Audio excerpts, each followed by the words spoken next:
Welcome back, everybody, to the final episode of Talking Triathlon for 2025, a podcast where James Bale, the man on the screen opposite me pouring himself a beer, talks to me, Tim Ford, about the sport of triathlon. Jimbo, mate, it is the last episode of the year. It is Christmas next week. We are taking a month off. I know we're both excited about it. And I'll tell you what, the sport of triathlon has delivered in spades because we have such an exciting, action-packed, not talking about bureaucracy, not talking about brands buying brands, a new strategic direction episode. I'm excited for it. How about you? I am absolutely stoked, mate, because this is the last episode and we get a month off, predominantly. I am wiped. 2025, I'm done with you. I want out. Yeah, I'm a little bit the same. I don't, and I was saying this, I was messaging you before as well. I don't know what it is, but so I'm on leave from Friday's my last day, and then I take a month off. I'm off until the 20th of January from the podcast as well as work. So I've got both. And this week, so many people have been contacting me for meetings, and I'm like, no, you've left your run too late, guys. I'm sorry. Like, I have a few windows available if you can make them work, but I don't know. Like, what is it about that mad last minute dash where everyone's suddenly like, Insane, shit, isn't it? oh man, It's like you get to this final week. I mean, Christmas is Thursday, so technically next week's still a week, but in reality, it ain't. You get to this final run in and people start, really pushing for things and going a bit crazy. And it's been a week so far, let's just say. So how are things? How's the train going? Tuesday as well. We are recording a little bit early. That's because we are recording our regular episode today. The good news is there's nothing really coming up to talk about, so everything has happened. I mean, who knows? There could be another boring corporate announcement that we're going to have to talk about after. But guess what? Another merger. Another merger. That will have to wait till next year. This is it. But yeah, mate, how's things? How's the training? What's going on? How are you? Yeah, things are good. Training has dipped off a little bit at the moment because I haven't been very well. I actually got a bit sick. So I had like a coldy, flu-y thing. I did that 10K race and then came down with a bit of an illness. So I just taken my foot off the gas and let that pass, especially being that it's the last week before Christmas and everything's so hectic. I just decided not to punish myself unduly and to just cruise into Christmas, focusing on work and getting things done. And then I'll pick up the training again soon. But yeah, other than that, mate, it's been a bit of a journey this week, but on we go. I love it's Tuesday, and you can just tell he's in the trenches. Absolutely, luckily we're not we're doing our last two bonus. We recorded 2 bonus episodes last week for the break. We've got another 2 we're going to do on Friday, and I can imagine that I'm going to turn on Zoom, and it's just going to be a skeleton. Like James is gone, or is corporeal. Like he's like see through, like a ghost, hunched over man. It's Gollum in his cave, my precious. Like just absolutely loving it. Yeah, tomorrow's going to be a busy day. Tomorrow is a day of travel for me. I've got to be in Birmingham for the day, and that sucks. Yeah, well, you've got the good hotel connection up in Birmingham now as well, so you don't need to stay. Absolutely. So unofficial sponsor of the podcast. We went for a run the next morning. It was good fun. We got a little sort of unofficial tour of the Birmingham Uni campus and various elements of the city. Had a good chat. Yeah, it was cool. It was cool. Awesome. I just want to say something. I think it would be remiss of me not to, but obviously I'm in Australia, in Sydney, and over the weekend we had something really terrible happen here. I don't want to go into the specifics of it, but I just want to say that I know that some of my friends, people I know in sport as well, have been impacted personally by that. It's something that doesn't happen very often in my country, so it is really shocking for us. And yeah, my thoughts and prayers are with everybody who has been impacted by this, and I'm really proud to see what the Australian government is doing in terms of gun reforms and tightening things and making changes. And while it has been tragic and terrible to see, I'm also really proud to see the way that my countrymen have responded, my government is responding, and yeah, I just wanted to acknowledge that because it has been a pretty horrific couple of days down here in Sydney. So I'm with you. I echo those thoughts and comments, mate. Absolutely. Yeah, it's very, very proud to see, the way Australian citizens have, responded. And then, like I said, see the way the government's acting, not just, not doing anything. And again, this isn't me talking about anybody else. I'm just talking about what Australia's doing, and yeah, very, very, very, very happy with it. So got that out of the way. Yeah, as we said earlier, we are taking a break. This is our last episode of the year. If you guys want the content to continue over the Christmas break, head to patreon.com/Talking Triathlon, where I've got a bonus episode to cover the break. So Patreon members will not take a break from content. They'll get an episode every single week.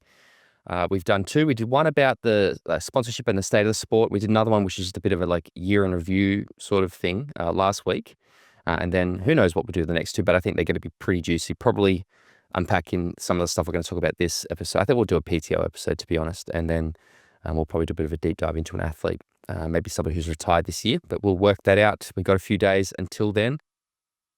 Jimbo, mate, where do you want to start? Which of the announcements do we want to start with, or do you want to go to the results first, or what do you want to do? Let's go through the results in Qatar, because Qatar was the final T100 race of the year. It's not a race I got to watch because, if a race is going to leave itself till the final, but 2 weekends before Christmas, they can't expect anybody to be able to really watch it because busyness is the name of the game this time of year. Certainly when you've got little ones to be worrying about. So I didn't watch it. You didn't watch it. But we have the results. On the men's side, Hayden Wilde won ahead of Morgan Peterson, ahead of Martin Van Riel, ahead of Mika Newt. On the women's side, it was Kate Woff ahead of Georgia Taylor-Brown, ahead of Judy Darren, ahead of Ellie Salthouse, ahead of Lucy Charles-Barclay. Now, we completely miscalled the women's race, didn't we? We said that Lucy Charles-Barclay was going to dominate, I think. I think I said there was a question mark over how cooked is she, because she's had a very, very big year. She hasn't. We did both say that. So caveat. Yes, but so I think that means Kate wins the series. Congratulations, Kate. That's well deserved. She won, I think, 3 or 4 of the races. So we had Kate Woff. Overall series standings on the women's side was Kate Woff, Julie Darren, Lucy Charles-Barclay, Ashley Gentle, Jess Learmoff. And then on the men's side, it was a clear win by Hayden Wilde, ahead of Mika Newt, ahead of Yella Gaines, ahead of Morgan Pearson, ahead of Rico Bogan. Now, yeah, look, here we are, 2026 T100 series is over. 2025. 2025, fucking hell. 2025 season is over. Like I said, I turned the race on and I watched it for a bit. It was a Friday evening here, and to be honest, I wanted to watch the new Knives Out movie instead with Benoit Blanc, and I'm glad I did. But I didn't have it in me anymore, mate. Like, I really didn't have it in me to watch this race. I wasn't excited for it. And yeah, I the other thing as well that I noticed, and again, I get a bit of criticism. I'm not trying to be uncomfortable, but our WhatsApp group was very quiet. Normally when there's a big race on, there's lots of people going back and forward. And I know that the point that I turned the race on to watch, I think there's a comment about Kate's Phoenix helmet being visible. And I looked at the board, and there was 5,000 people watching it. And I'm like, oh God, like I think it is just a sign that I think a lot of people had, yet obviously following the results. And I'm sure there's a lot of triathlon diehards probably listen to this who did watch it and enjoy it. But I do feel like the season's too long, mate. I feel like this event, which is meant to be... It was on Friday, mate. Yeah. People work. Mm. People have things to do on a Friday. Yeah. I mean, I know that some people work shifts and work different hours, but predominantly people work Monday to Friday, 9 to 5. And yeah, it was on in the day. It wasn't watchable, really, from our end. Yeah, like, I think I'm still so motivated to see the PTO successful. And we're going to talk about some of the changes that are coming up a bit later. But yeah, I have to admit, by this point, I was checked out with the T100 series this year. And I feel like this isn't even necessarily like, I'm not going to jump on and say, oh, it's because of what happened in this or this or this. I just feel like this year has been such a year of such highs and some other, like we've had some of the best races this year I've ever seen. And I feel like, you talk about the peaks and troughs. I just feel like I've like burnt so brightly in my excitement and my like enjoyment of races like Nice or Kona or 70.3 Worlds or, the WTCS Grand Finals, that I get to this and it's just, I have nothing left to give, basically. So Yeah, I'm with you. I think this year has. I think December is too late to be putting races and expect, because by December I'm cooked, man. mm, I'm focused on the festive period to come, and I've almost got into reset mode. Like, I'm just done with this year. I want to have that reset over Christmas. I want to come out the other side and be like, right, okay, let's go again. And yeah, it was a Friday. It was nigh impossible to watch my end. I had meetings. I had shit to do all day. But even if it wasn't, I'm not sure I think my enthusiasm levels would have matched yours, let's say. yeah. And I know that people get frustrated when we don't love every single thing, but we made a change when we decided to rebrand this show, that we were only going to talk about the things that we actually really wanted to talk about. And yeah, I don't really have that much to say. Again, I'm very happy for Hayden. I think he dominated all season, and it sounds like he dominated this. Not surprising. I think the women's race, it sounds like it was quite good and it looked quite close, and to see Georgia make that progression. But, I think the reality is the biggest takeaway, or the biggest success story, if you want to talk about the season-long narrative, which is the thing that they've really sort of focused on, the race to Qatar, the race to Qatar, to the race to Qatar. There was one this year. It just wasn't the PTO. It was, in fact, the Talking Triathlon Fantasy League, because That was the season-long narrative. that was the season-long narrative, because it came down to this weekend. And I believe the difference between me and you was like, what, 150 points or something? Like, It was fuck all. Yeah, it was I fuck actually all. conceded after Dubai. I said, I give up. I'm not going to, if you don't pick if you don't pick a full roster, so don't get any points, and I still can't catch you, Oh, I got points for that one. which I still don't understand. Yeah. But No. I sort of was like, I give up. And then That was the season-long narrative, yeah, unfortunately. You got me. You got me in the very last ditch. I don't know what the difference was. We probably picked very similar people and just one difference or something. James, it came down to 9 points. Like, we genuinely talk about a close season narrative. Like, so James Bale finished 2025 season with 20,255 points. And somehow, based on my picks in Qatar, I got 2,264 points. 9 points. 9 points, mate. Like, it's actually, it's fucking crazy how close it came down. That's even the margin of error. Yeah, I don't think it's worth quoting. I think I was 6th, you were 8th in our team league. But yeah, I just wanted to shout that out because I'd already conceded, so I guess I technically didn't win, but also I did. So it was good. That was fun. It was fun. It was fun. Yeah, it really did add. I enjoyed that fantasy league for the year, and I will be doing it again next year. And it's good having the Talking Triathlon League. Whoever set it up, I don't know who set it up, but it's a good setup. Do it again. Do it again. Make it happen again, because I don't fucking know how to do it. And we don't do it, so that's the best part. Yeah. We just get to participate. Earlier on, you mentioned things we don't want to talk about. Yeah. Do you want to talk about the PTO and World Triathlon merging? Let's talk about the PTO and World Triathlon merging, because, yep, let's talk about it. So the PTO and World Triathlon have merged from 2027, with the 100 kilometers Olympic distance being an ambition for the Olympics. So combined across the different distances and 2 competition levels, World Championship and Challenger, the World Triathlon Tour will grow to approximately 100 events per year from 2027, with the number of events being announced from early 2026. As well as consolidating the traditional standard sprint and 100-kilometer triathlon distance under one unified brand and commercial offering, which clearly heroes the different distances, the PTO will invest in creating a single and consistent broadcast product, providing fans with a true year-round offering.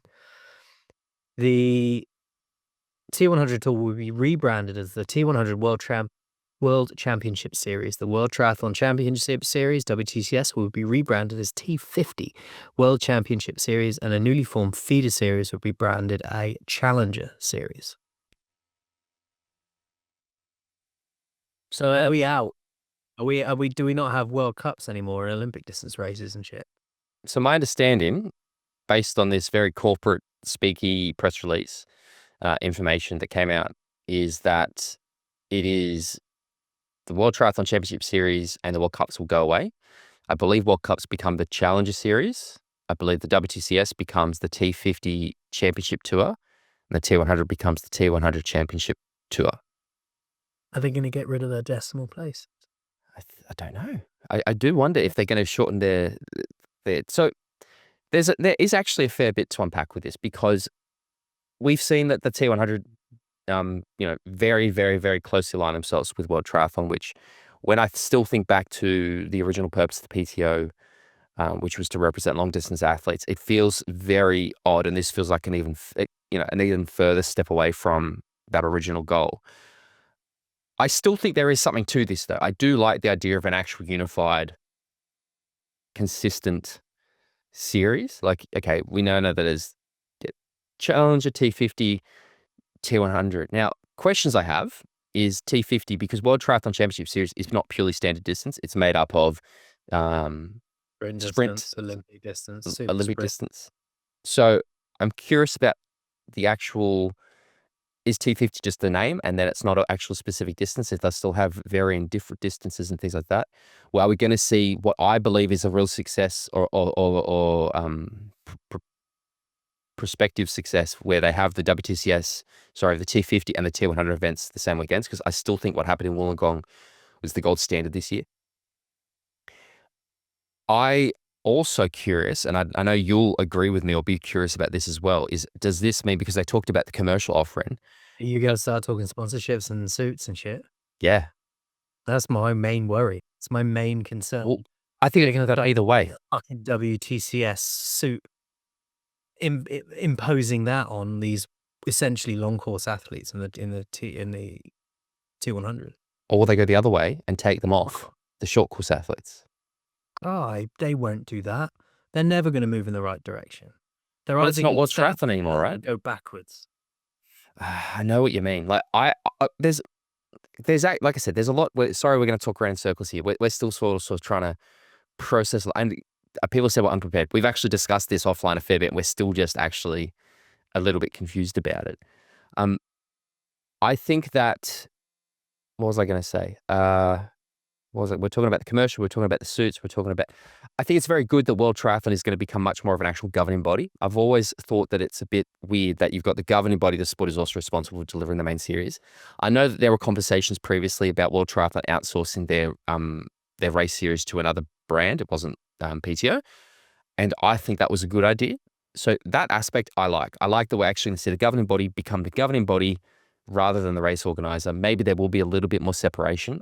Our listeners know, I would like to see World Triathlon loosen the restrictions around the commercialization of short course triathlon. Again, whether they will, who knows? We've seen the encroachments on long course with the name on the kit, the flag required.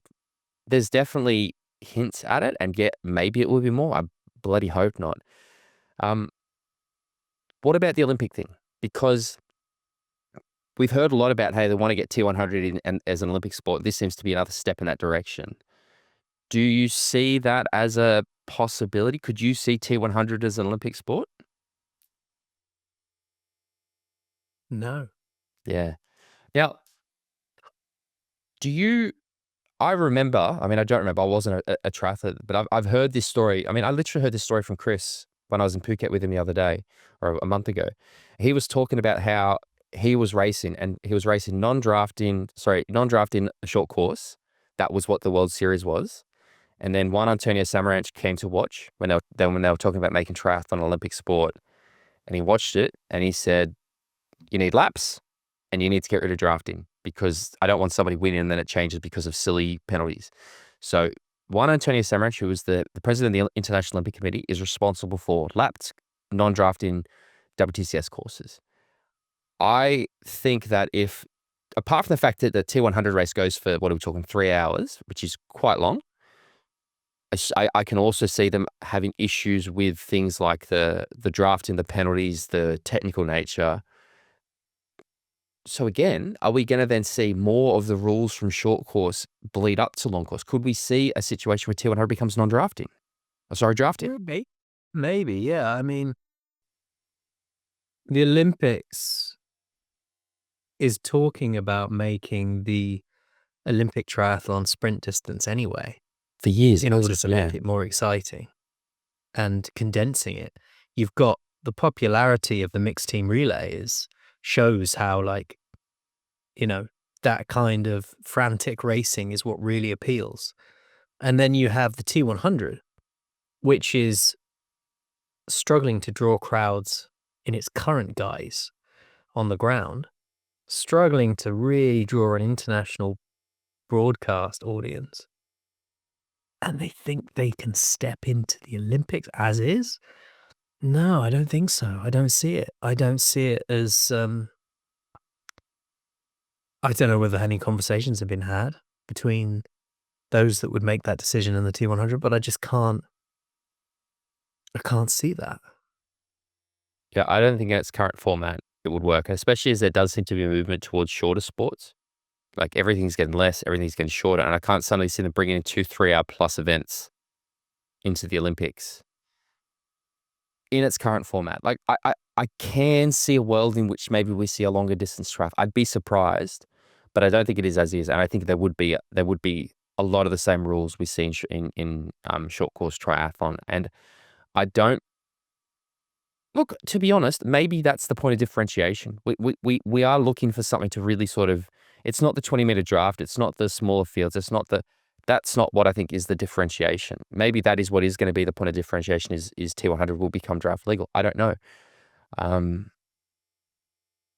But I also don't see it, but I don't think it has a place in the Olympics. Personally, it just feels like the traditional pathway is you want to become an Olympic triathlete, you do the short course stuff, and then most athletes will finish their short course career, step up to a longer distance. I can't see, I'm not, this is going to sound harsher than I mean it, and I do not intend, I think all the athletes who compete at 200 are absolutely world class, but I can't see them creating a series that is sort of like for maybe the athletes who are a bit past their prime, I suppose, if that makes, I don't, do you know what I mean? Like their Olympic prime, you mean? Yeah. Yeah. All right. So picture this: T100 becomes draft legal racing. Mhm. You've just got a giant Olympic triathlon. Yeah. Where they all form a pack on the bike, go round 80K together, and then have an 18K race. I don't see it as providing anything any different to what we already have. It's just a longer version of what we already have. Yeah. So let's say it's not draft legal, then you have the problem that triathlon faced initially, which was, Too confusing. how exciting is this? Mm. You know, how easy to delve into and understand is this? It's like watching the Madison, wasn't it? Yeah, it is. It is. But look, this is just one aspect of this as well. I think that, like, I quite like the idea of the, like I said, the unified series. I think that there's still a value, what limited value there is in short course racing. I think there is still value in World Cups. Like, I know that as an agent, and I'm sure you found this as well, saying that an athlete has won a World Cup carries a certain there's a certain gravitas.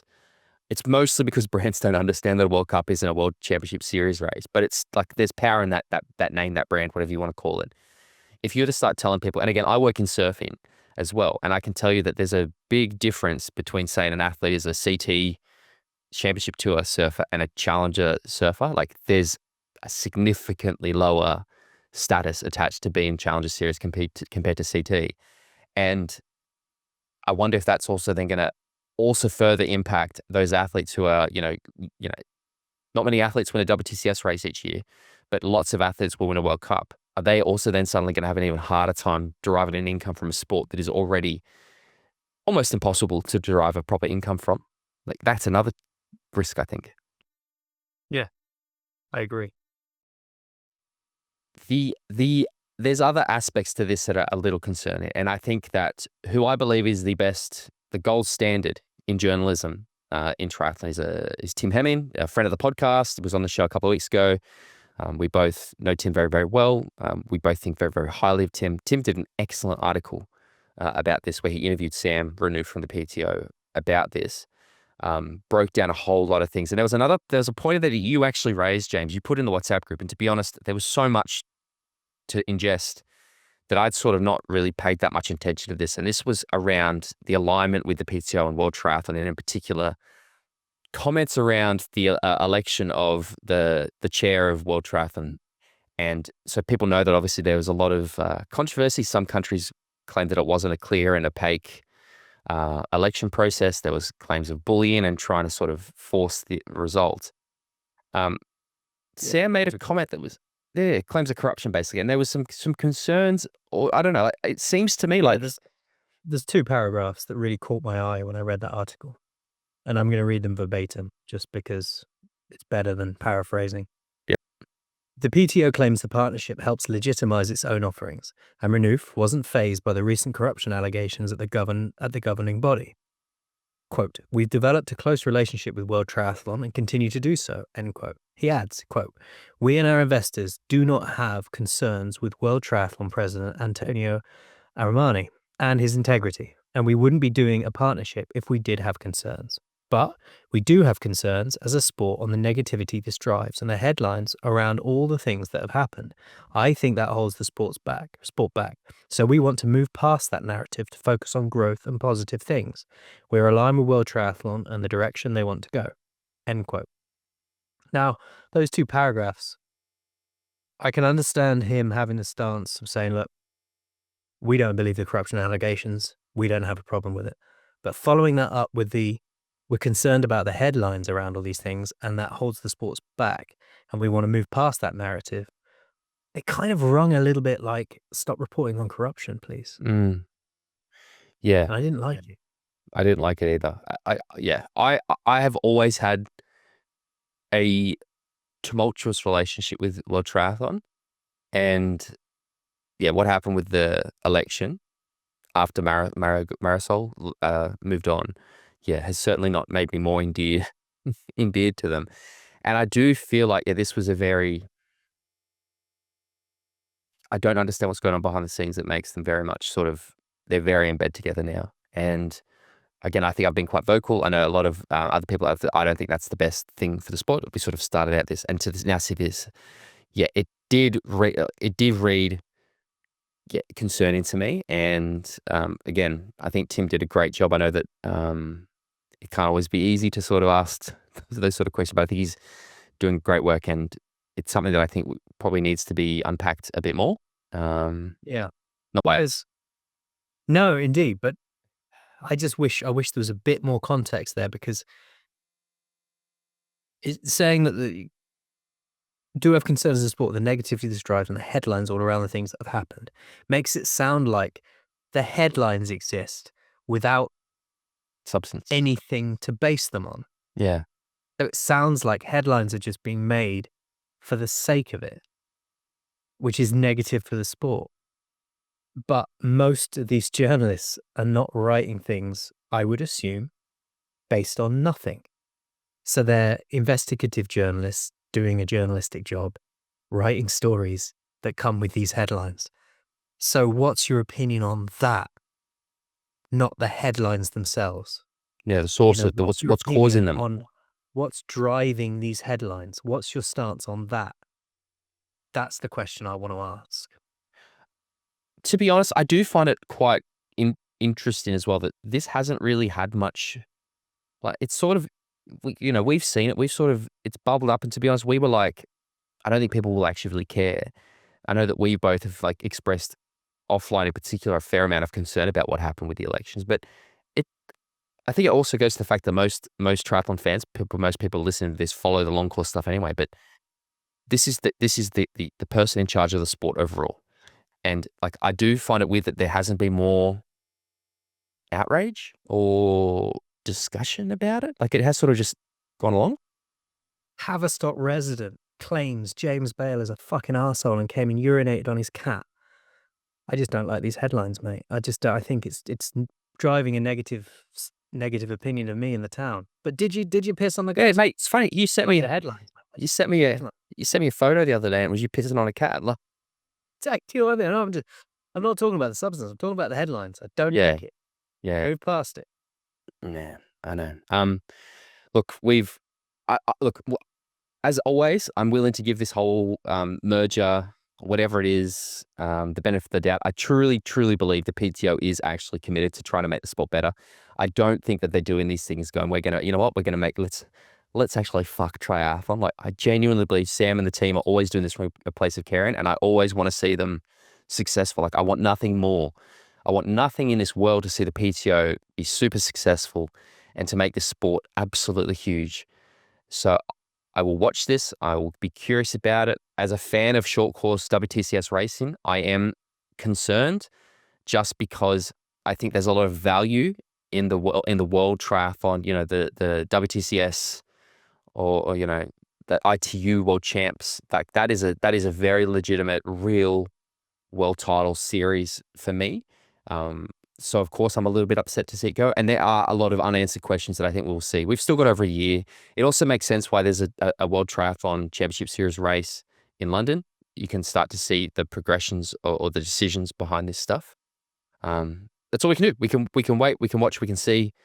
You know, next year T100 is going to be very different to this year. I know that they listen. I know that they're always trying to make it better. Let's see what they do. I hope things change. I know it's still a long series. I know the grand final is still late in the year, so I don't see the solution to that. But yeah, we'll be seeing what we're talking about at the end of next season, mate. Yeah. This is the 6th Christmas episode we've done. And every year we're talking about something different. Yeah. Well, to keep it on the topic of like weird triathlon brand merger, decision changes, whatever you want to call it, it isn't just the PTO and World Triathlon have come out with an announcement this week. Just before we hit record today, I saw an article, and it is that Supertri have made some changes to their event. Now, I read it, and we were like, before we hit record, I read it and I said, I don't know what any of this means. It is just like the most corporate speak gobbledygook I've come across. So I cheated, mate. I put the articles into ChatGPT and I asked for ChatGPT to give me a bit of a summary about what is actually happening. So I haven't made it up. I haven't got ChatGPT to make it up just to like help me process. But basically, Supertri have come out and they are saying that they are going to consolidate their races. What do we got? I'll read the first little bit. Supertri has unveiled an ambitious new direction for 2026 and announced a unified race model that will bring elite and mass participation athletes together under a single event structure alongside an expanded international calendar. Their new approach is designed to strengthen the long-term sustainability of the sport, and with an expected 30,000 professional amateur athletes racing across North America and Europe as part of the new restructured series. Now, there's a whole article.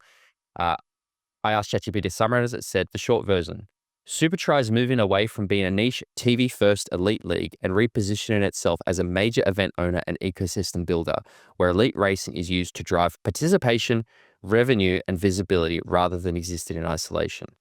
It is a structural shift, not just a calendar update. So what is actually changing is elite racing is no longer a standalone project. Until now, Supertri league events were closed invitation based, separate from their mass participation races and designed primarily for broadcast and sponsors. From 2026, elite Supertri races will be embedded within major mass participation events. Pros will qualify through these events for a Supertri League final, and that final will carry a huge one-day prize purse. This means elite racing becomes at the apex of a wider pyramid, not a separate show. Right. So are all the professional athletes going to have to do the mass participation events to qualify for the final showdown? Here we go again. Get ready, guys, for Tim and James to not know what's happening in triathlon. Are there going to be invitations for some, but some can qualify?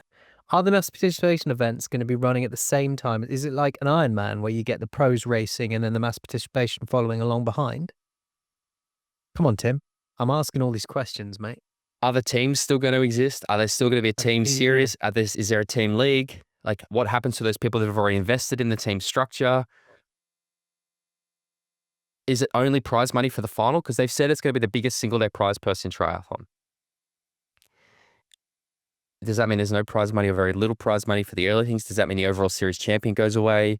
Is it a one-day championship? What this rings of to me, if you've got that final pro event and the rest of the time it's pros embedded with the mass participation to qualify for that final event, this is them saying, you now pay your way throughout the entire series, and an opportunity to qualify for this final one-day pay packet. It's them moving away from providing any sort of fees and stuff. I also think I feel like this is very much, we've spoke about this previously. We've seen how many race organizations have gone away from the Ironman model, or have, started away from the Ironman model and all moved further towards it. This is another major series. This is probably the real made for television pro only series that is now going, actually, no, that didn't work for us. We're following mass participation. And yes, I am deeply, deeply, deeply concerned about what this means. There's, like I said, there's just so many of these changes that are happening, and there's not enough information. There's not enough clear stuff. That's all like, oh, we'll let you know later. Again, like I helped. It's a very corporate press release. So that's why I had to use Thingy to try to give me some understanding, because I still don't understand it. But what it does sound to me is, like you said, I think that there's going to be a lot less. Supertri is not going to be what we expected. Are we just going to see them have a pro race at, like, they own the Chicago Triathlon, for example? Will there just be a pro field there, and that's what you use to qualify for the grand final, or whatever they call the one-day big prize packet race? Is the one-day big prize packet race going to be another Middle Eastern event that's got no crowds? Like, what? Yeah, I just find you can't put this generic thing out the week before Christmas and not give any real information. Like, this doesn't read as a positive to me. No, it worries me, because Supertri are great. I haven't had much to do with them professionally for some time, but when I did work for them, and when I worked with you and we had some athletes there, they were always very good at, they would initially sort all the travel and then pay for all the travel, and it was all very much an athlete focus, look after our athletes, get them to where they need to be, get them racing because they're part of the show. This reads to me like they're going away from that focus, and now it's going to be, if you want to be part of the show, you've got to come and do all of these bits and pieces, jump through these hoops, race these races to qualify for a chance to be in the final where you could win some money. It's the Ironman model. It's like it's literally the Ironman model. Qualification events, not a series. Again, if I don't know. I don't look again, and I know people get frustrated. We don't have all the answers. If I was a team owner that committed or invested money into a series, and suddenly this is this to me reads like they're going to have one. There's going to be one really big Supertri event that we know is a Supertri event, and the rest is going to be LA Triathlon, Chicago Triathlon, New York Triathlon, the races they've got in the UK that are just, there might be some sort of event, but I don't imagine you're going to see the Supertri caravan of everything coming together. You're not going to see the teams. You're not going to see the broadcast. You're not going to have Will McCloy on commentary. You're not going to have the team managers. I don't know. And because, if you've just got athletes who have to come and qualify for themselves to get to the end, it really, to me, it really feels like a big step away from professional racing. And it's another signal that... It's annoying, isn't it, when someone puts out a press release that's meant to be announcing something, and yet we're still having to speculate around what it might mean on the podcast. Make it clear, for fuck's sake. I guess it just feels like another step away from supporting pro triathlon, and another signal that this sport is really struggling to actually make itself commercially viable beyond the amateurs. The amateurs have had to fund this sport, fund the pros for so long, and I know that we've been frustrated by a lot of athletes saying that, and we're like, no, the pros have a place, but you can only argue so often until the evidence becomes apparent. And the fact that PTO came out as a broadcast support pro long course mass participation is their model now. The shift is actually kind of funny to see. Like, no, we were never about, actually, we've always been about mass participation. Supertri, pro first, short course, fuck mass participation. The only mass participation race we have for VIP, super corporate, high end. Nah, fuck that. We're going to buy mass participation races. And you got Ironman just being like, we told you. And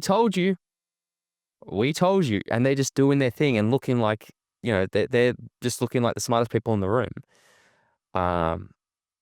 Here we go again. Another thing that just looks like next year's going to be strange. And I'm having other managers reaching out to me about Supertri and stuff, and it's like, look, I don't even think they know what they're doing. let alone me being able to say, oh, we got contracts for athletes or anything. I don't know. So Yeah. Yeah, we'll be interesting to see how this shakes out. Hopefully, more clarity in the new year. Pretty sharpish, so we all know where we stand. goes to the podcast. We'll record this and then it'll all come out and then we won't be able to comment on it for a month. And yeah, anyway. Mate. Is it podcast awards time? It, That's what I'm here for. It is. We are done. That is the news that has happened this week. It is time for us to recap 2025 and then we'll go into the podcast awards. Before we go through the specific awards, Jimbo, mate, 2025, what are your thoughts about the year?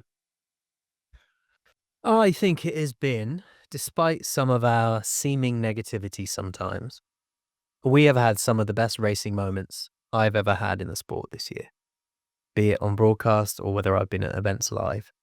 I have had some serious thrills this year watching this sport, and it's been great.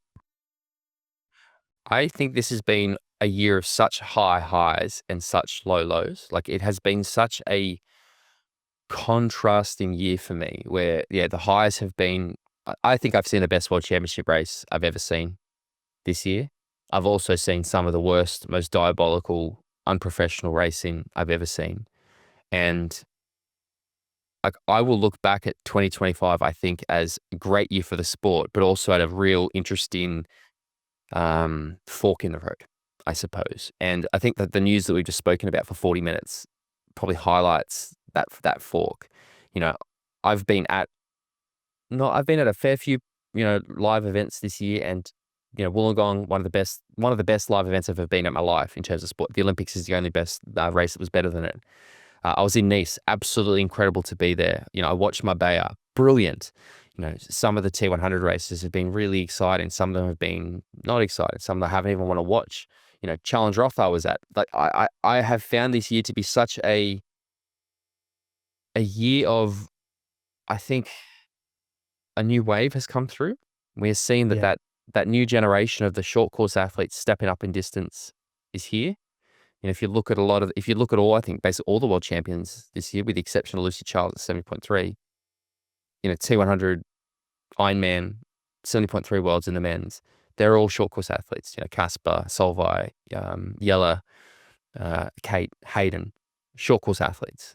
And you're seeing the athletes who are more traditional long course athletes without that short course background, again, with the exception of Lucy Charles, not really featuring Magnus Ditlev, finished fifth or sixth at 70.3 worlds, Rico Bogan. Like these athletes that don't have that short course background aren't on the podiums. And that's what we've always said. That's sort of how the sport works. You have these athletes that come through the process. They've been, through the federation. They've raced, 10 years as a short course elite. They step up to long distance and they do all the Anfredinos and Haugs, Daniela Reefs. And yeah, we've just seen it this year. And it's been, like I said, there's been some really great, fantastic things this year. There's been some real head scratches. There's been some real, what the fuck is happening moments. And yeah, I think we'll go through them this now with our awards. Now, how this works for everybody playing along, we have got the categories. We went through them last week. We've got the nominees. And then what we do is me and James will discuss who we think and why. And then if we agree, that's the winner of the award. If not, we go to the audience. We had, I think, 100 and something votes, which is amazing. And we'll announce them as the podcast listeners winner. And then they'll also be the tiebreaker if needed. So are you ready to get stuck into it, Jimbo? Mate, I love this bit.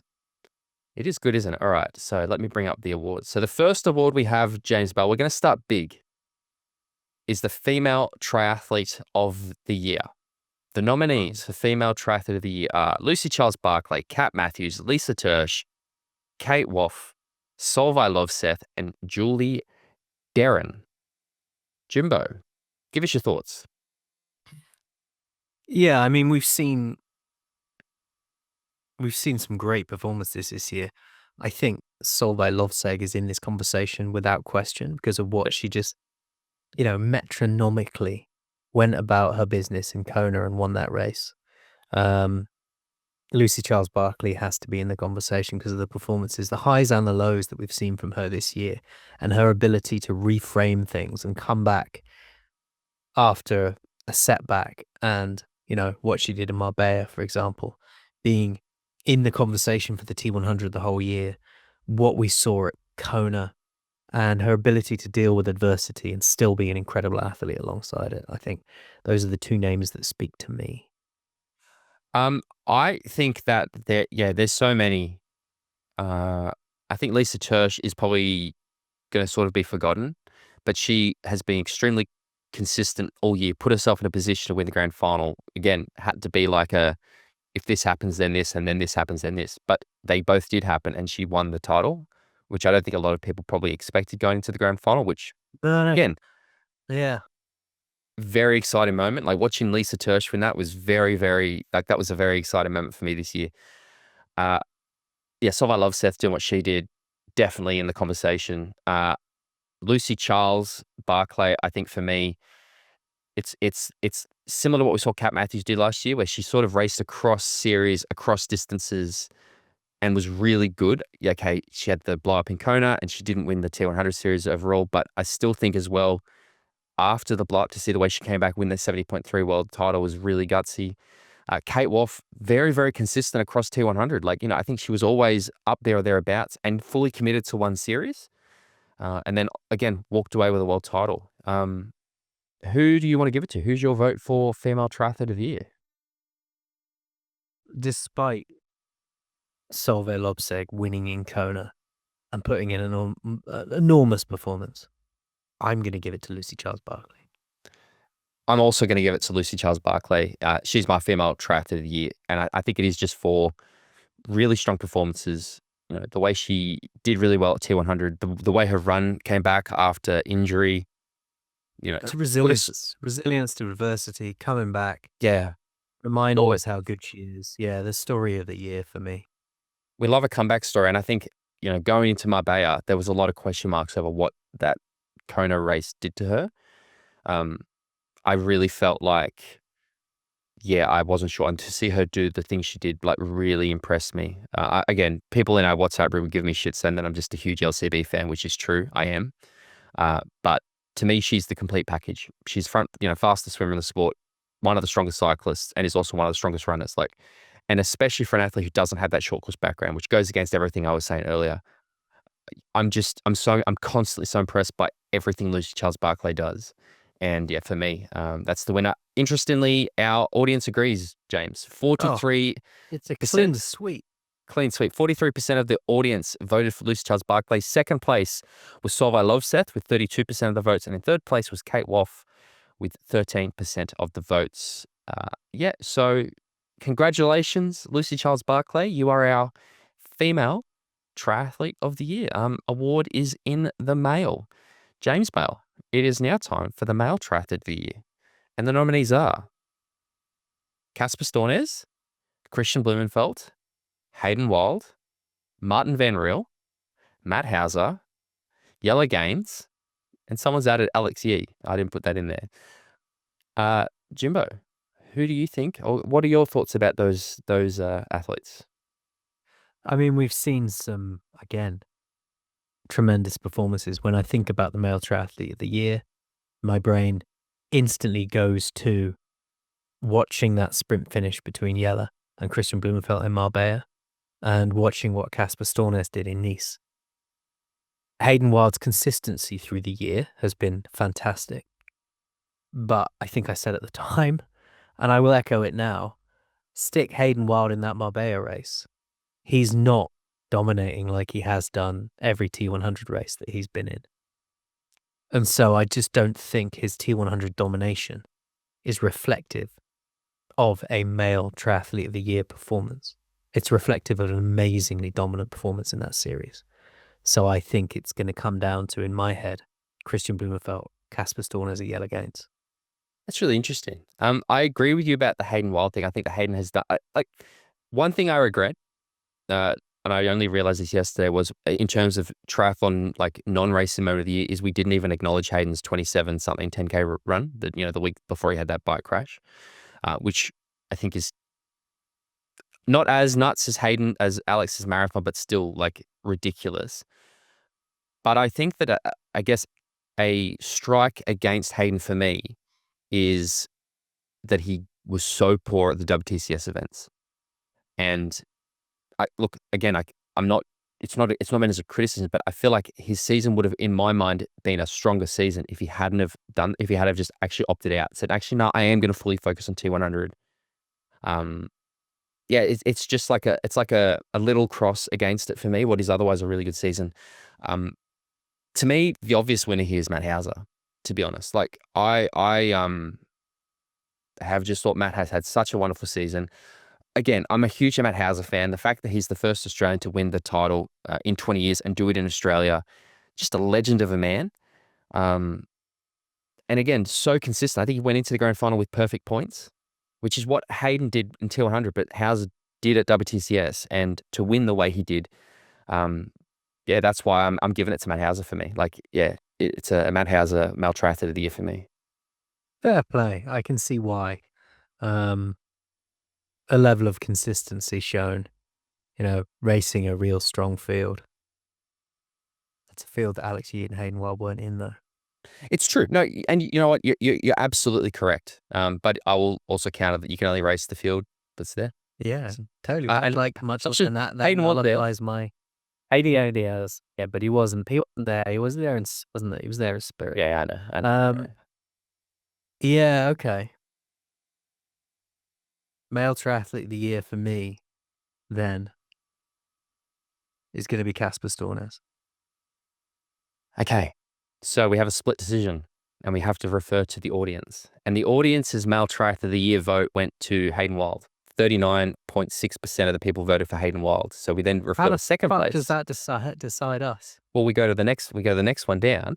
Oh, okay. And it's actually really close between two athletes, James. It's 26.4% and 28.3% between Casper Stornes and Matt Hauser. So who won? Our Male Triathlete of the Year for 2025 is Casper Stornes. Oh, there you go. See? Bale tucking it in the back of the net once again. Well done, James Bale. You've absolutely nailed it. The next category we move to is Racing Moment of the Year. The nominees are the Kona Women's Race, the Men's 70.3 World Championship Sprint Finish, the three-way run battle in the Women's T100 in London, Kat Matthews DNF in Marbella, the Men's Run in Nice, Lisa Tersch beating Cassandra and Beth for the world title in Wollongong, and then Hauser Grand Final. Jimbo, what do you think is the racing moment of the year? And again, I always feel that he says we're not happy Kat DNF'd, but the drama and the significance of that moment on the race, I think, is why that got as the racing moment of the year nomination. Yeah, I mean, that was a very dramatic moment and sad for the race in that moment, but certainly a moment worth remembering. Matt Hauser's final was fantastic. Marbella sprint finish, I was there. It was remarkable. It really was. The energy as those two came around the corner and the crowd just went mental. Watching the run battle in Nice was astounding. I mean, just the punch-drunk nature of Gustav and Christian as they chased the seeming serenity of Casper Stornes was really cool. Those boys were digging deep, and he wasn't. I'm not saying he wasn't digging deep, but he was just, doing his thing up ahead.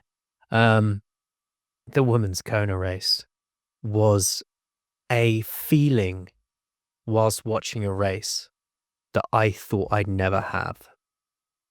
And for that reason, that's my racing moment of the year. See, to me, a racing moment is like a moment, not necessarily. I'm trust me, the women's Kona race is coming up for me later.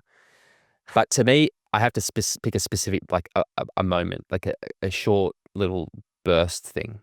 And I think everything you've said is absolutely correct. But the moment that I can't get over, and in the moment I was extremely unhappy about, but I think after the fact they've remedied it by putting out this incredible footage of it, and that to me is the sprint finish in Marbella. I think that for an actual specific moment, like this is the moment, that is my racing moment of the year. And James, I think you should reconsider your vote and get on board with me here, because it was a real moment. Well, now that you've redefined the terms,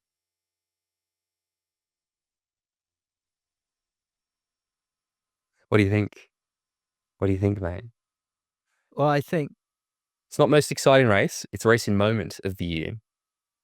Well, then I think it comes down to the first time I saw Taylor Knibb starting to wobble. Okay. Yeah. It's therefore still the women's Kona race because that was a surge of like, fuck, she's wobbling. Yeah, it was crazy, wasn't it? You're absolutely right to keep your vote as is. I'm just looking at the results and was trying to get some more support because the audience agrees with you. The Kona women's race is the race and moment of the year. They had 40% of the vote went to there, and in second place was the men's sprint finish with 30% of the vote. So there we go. you can tell that I was looking at that going, shit, I can't let this come down to us, but just because I'll lose again. I love the fact that we had so many of those this year. And I think the years are better when it's not unanimous. I think when we don't agree on these things is when you've had a very good season. Yeah.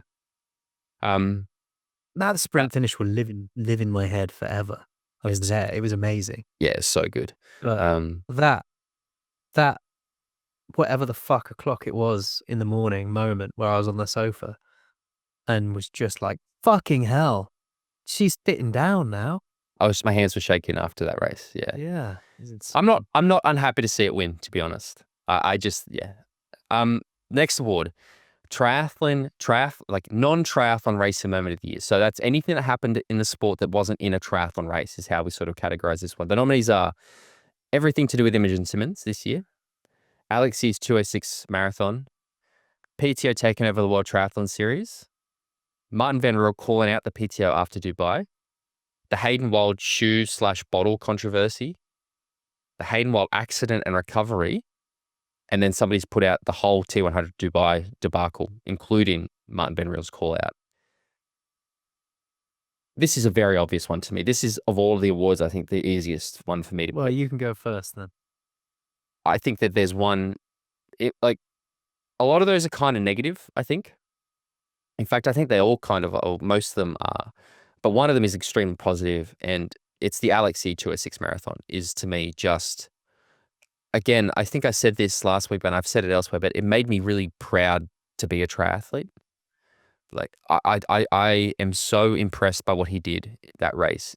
And to me, it was just the like, how good is triathlon? How good are triathletes? And how great is Alexei moment for me? So it's the 206 marathon for me, like head and shoulders above everything else.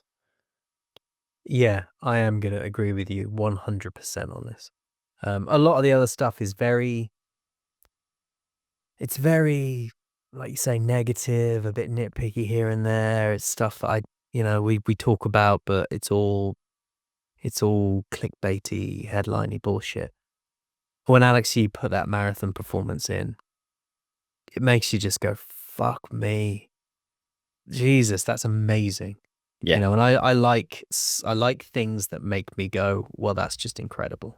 Hats off, bravo, well done. Yeah, I just think I would say it's the most impressive performance this year in the sport across everything, to be honest. It was just, if you had told me at the start of this year, Alex, you ran a 206 marathon, I would have said, nah, that ain't happening. Maybe a 210, that'd be great. But just, yeah, it's so good. And the audience agreed with me, or us, because 65% of people picked Alexei's 206 marathon. So that's what I mean. Head and shoulders, I think, above. And then everything else was sort of, I think nearly everything else got a vote. So lots of people agreed, and then a few others were sort of not sure. So cool. Here's a big one, mate. The next award is the race of the year. I think this one's going to be pretty obvious. The nominees are Challenge Roth, the Women's WTCS Grand Final, the Men's Ironman World Championships, the Men's 70.3 World Championships, and the Women's Ironman World Championships. What do you like? 3 strong contenders here. Yep. Men's World Championships in Nice. 70.3 Marbella, the men's race. And Ironman Kona, the women's race. Yep. And I mean, for reasons I've already outlined, that Kona race was like nothing I'd ever seen before. Not live. I've seen races historically that have had moments like that in it, but it went off like a fucking nuclear bomb, man. it just kept happening. Stuff just kept happening. And I couldn't get my head round it in the moment. And then not only did it, after all the wobbles and blow ups and explosions and people sitting by the side of the road and people pulling out the race, to then have the race finish with a climax like it did, with Is Cat Matthews going to run her down. It was just like, fuck, this is everything you'd want in a triathlon race. It's got all the drama, it's got all the unknown, and then it's got a cliffhanger finish. Brilliant. Yeah, I feel like, look, the women's WTSS Grand Final was also exceptional because very similar to what happened. Like, it felt like we were so spoiled to that period because we had women's world champs in Kona, which was the best world championship race I've ever seen in my life. And then you had this happen, and it was almost the same thing where you had the two favorites, Cassandra and Beth, both, Cassandra literally pull out, Beth drop back, Lisa go through and win the thing. Being there in person, the whole thing was just, again, I have to be aware of the bias, I think, that attaching to being somewhere live gives, because, the atmosphere was absolutely insane that whole day. Similarly, there's that shot. I mean, I was in Nice for the men's race and it was electric, but there's that shot that Ironman put up and it was like men's race in Kona, but make it cinematic. And it's the 5 men, Van Riel, the 3 Norwegians and Laidlow, run in 1, 2, 3, 4, 5 along the Place de l'Anglaise. And you're just going, how is this real? Like, we don't see this in Ironman World Championships, especially on a course like Nice with those hills. You don't see a 5-way run battle that deep into the marathon. Truly amazing. But for everything you said, the Women's Ironman World Championship is not just the race of the year for me. It's probably the best race I've ever seen in my life. Yeah. And like that knocks off 2018 Worlds, which to me was still very close as one of the, if not, it's very close. But this had everything, the drama. And like I said, mate, I finished that race and my hands were actually shaking, and no triathlon's ever done that to me before. I think the reason we've struggled a bit the back end of this year is because of how fucking good that race was. Like, nothing, every race since then is compared to that. And the closest we got was the sprint finish in Marbella, and it still didn't compare to that. To me, 100%, the race of the year was the Women's Ironman World Championships. And did you see, interestingly, I think I shared in the WhatsApp group a couple of days ago that Ironman have released all their statistics. And did you see that the Women's World Championships in Kona had double the exposure, engagement, reach across broadcast, across media, across social media than the men's race did? Did you see that? I did not see that, but that's very cool. Double, Yeah. like not double the men's. And I don't think there's many women's sports that happen in the world where you see the women's get double the exposure of the men's race. And I think it just speaks to what an incredible job those women, the gutsy performances. It was, that is a race that I will be living in my memory for a very long time. So, and the audience agreed with us. The Women's Ironman World Championship got 53% of the votes. Second place was the Men's Ironman World Championships with 40%. So quite close, actually. But to me, Women's World Champs, absolutely just exceptional. Race of the year. Race of all time. Are you ready for this one, mate? It's a big one.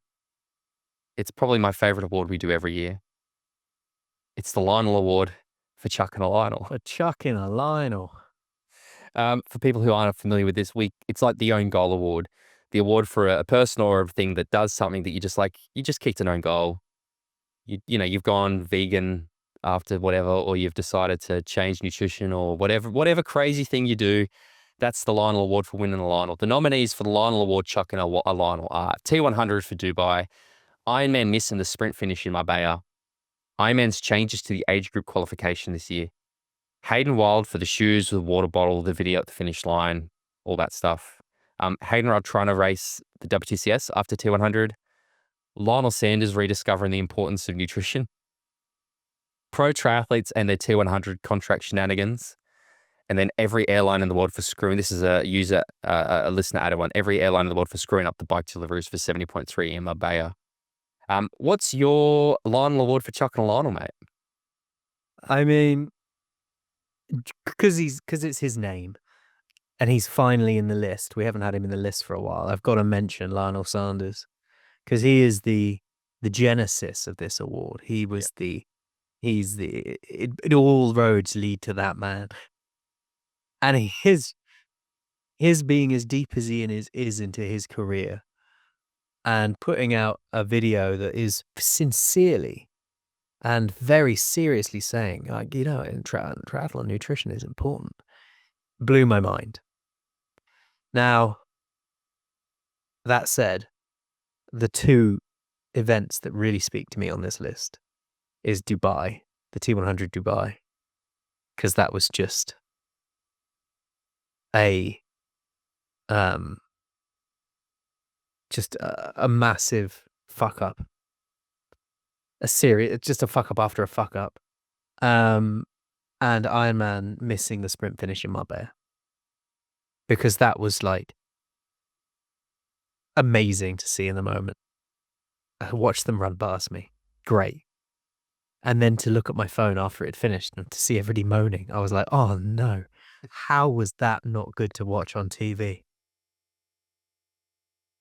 I think they're the two front runners, and I love that it's PTO and Ironman. Like, we're not just focusing on one, because they both kicked like huge own goals in that period. I think Dubai, the whole thing was an absolute shambles, and then the Marbella sprint finish again was so disappointing to have it taken away, and just the fact the commentary didn't even acknowledge it, the fact that they cut to the hotel and they start talking about a hotel. You're right, the absolute meltdown while it was happening.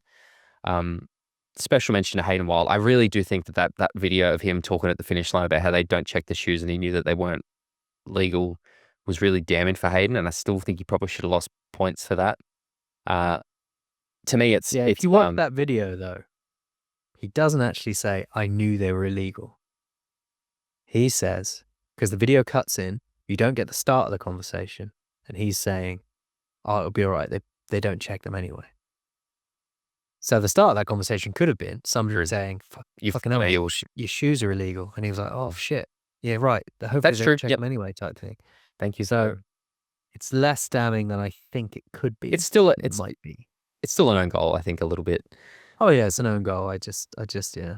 Yeah, I appreciate the clarification. I'm going with the T100 for Dubai. I'm going with Marbella. Perfect. Again, yeah, the T100 in Dubai was hilarious. It was fucking hilarious. It happened, and it was like, this is weird as fuck. But the whole thing was weird as fuck. And so once you bought into that weird as fuckness going on, it's quite good. You were on this weird as fuck journey. And it was almost like being in sort of like Alice in Wonderland type thing. You're just like, well, what's going to happen next? Oh, there's Morgan Pearson. He looks pissed off. Oh, look, they're all having a massive art. It was just a weird event. But Marbella, in my opinion, was an own goal because it was right there. It was right there to make this whole thing amazing. They had it. They had it right fucking there, and they just went, oh, boff, and fucked it off. And that's, for me, is just, yeah, so many cricket reference. Three runs to win, 1 wicket in hand.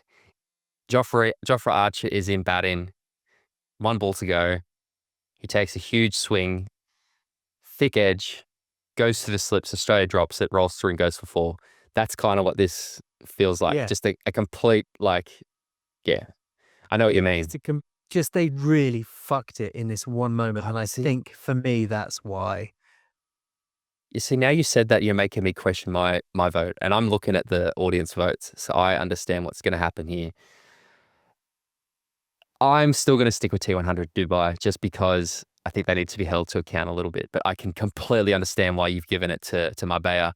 The audience, our audience has given the award for Lionel Award to kick Chuck and Lionel to T100 for Dubai with 32% of the vote, closely followed by Marbella for missing the sprint finish with 27% of the vote. So a very, very close vote. So Lionel Award goes to the T100. Congratulations, guys. I'm sure that when you walk into the PTO office in London, there'll be a Lionel Award plaque will be on their wall there. Yeah, it's probably the award we've discussed the longest too, which is funny. The next award, mate. Please, whoever's got it from last year, please send it back to us so I can forward send it on back. The plaque. Very similar award, and that's the what the fuck moment of the year. Winners are Hayden Wild's extra lap in Dubai, Morgan Pearson's finish at the T100 Dubai, Hayden Wild finish line video for the shoes, Taylor Nibb's DNF in Kona, Laid low right into the front after nearly pulling out in the swim. Laid low 7:29 in Roth after only 11 hours of training a week. The Magnus Ditlev penalty, non-penalty in Hamburg, Frankfurt, wherever else. Solvay's bar malfunction in Hamburg. 12-centimeter draft rule in Noosa. And the T100 Dubai shenanigans. There is so many different votes in this award. Like looking at the wheel, it's crazy how many different people have voted. So what moment really left you going, what the fuck? There's one. There's Yeah. one. Which is? And it's Morgan Pearson as he crossed that line. Going, what the fuck? Going, what the fuck? Yeah, exactly. And that's because it makes me chuckle thinking about it. I stopped listening to the rest of the list and I was just thinking about that moment and it made me chuckle because it makes me think like he genuinely got to that line and was like, what the fuck? Why the fuck are they all here? Why are they all here? I've just beaten you all. I felt so bad. Like, I do think as well for him, that's his first like real major triathlon victory.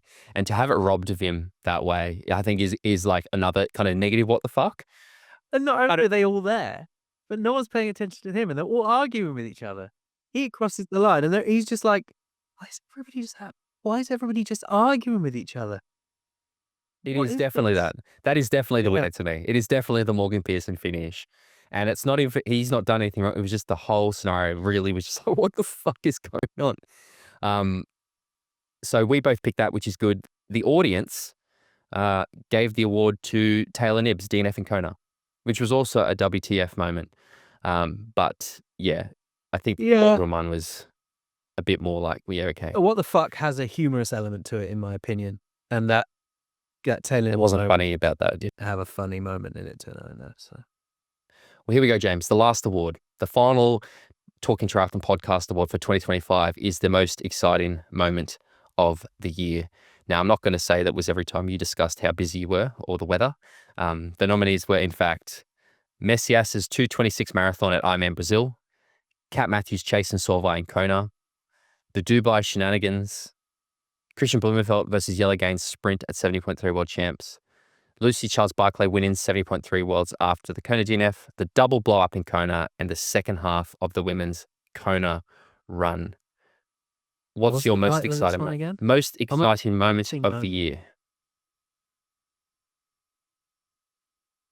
He's thinking. He's looking pensive. Well, there's two. Exciting for me comes with like watching the double blow up in Kona. That's not exciting. I wasn't excited by that. I was blown away by it. I was mesmerized by it. I was like, what is happening? Transfixed, I think is a good word. But I wasn't excited by it. You know, watching Kat chasing down Solvay Lovsek was adrenaline-filling excitement. Watching Christian Blumenfeld and Yellow Gaines come around that final corner in person in Marbella was unreal levels of exciting. Before you vote, just quickly, I just want to let you know that the audience has given their winner 74% of the votes have picked the same moment as the most exciting moment of the year. So just to lay that in. Motherfuckers. What have they said is 74%? I'll tell you I'll tell you afterwards. I'm not going to let it influence your vote. Then I would assume they've gone for the Marbella sprint. You don't have to assume anything. I'm asking what you think is the most exciting. No, I'm just trying to second guess them. Because I'm a natural contrarian and I noticed it would sort of be different. Hey? I've noticed this about you. The difference for me is the difference between being somewhere and watching it from a distance. Yep.